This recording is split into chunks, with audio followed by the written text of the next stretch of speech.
আসসালামু আলাইকুম। প্রিয় ওয়ালাইকুম দর্শক, আসসালাম আপনা রহমতুল্লাহি।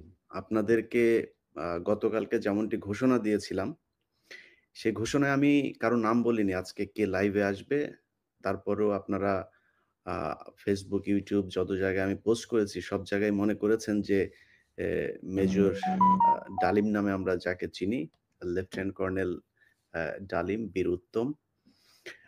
তিনি আমাদের সাথে উপস্থিত আছেন। আমি এই আপনারা সারা দেশের মানুষ যে অধীর আগ্রহ নিয়ে অপেক্ষা করছেন, আমি আপনাদের এই এ আগ্রহের সেই সময়টা আর বাড়াতে দিতে চাই না।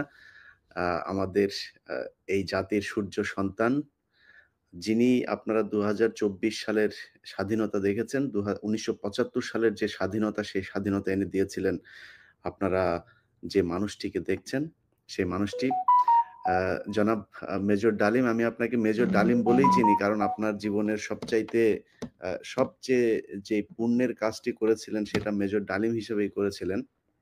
যে কারণে আপনাকে আমরা মেজর ডালিম হিসেবেই ডাকতে স্বাচ্ছন্দ্য বোধ করি। অ্যা আপনি জাতিকে অ্যাড্রেস করতে পারেন।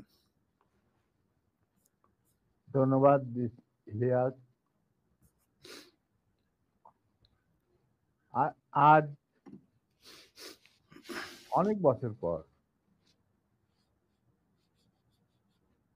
দেশবাসীকে আমার তরফ থেকে বিশেষ করে নতুন প্রজন্মের ছাত্র জনতা যারা ফ্যাসিবাদ বিরোধী আন্দোলনে আংশিক বিজয় অর্জন করেছেন, তাদেরকে আমি অভিনন্দন জানাই, সাথে লাল সালাম জানাচ্ছি। তবে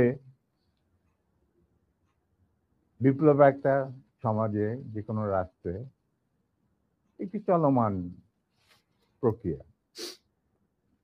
অ সেই অর্থে তাদের বিজয় কিন্তু এখনো পুরোপুরিভাবে অর্জিত হয়নি।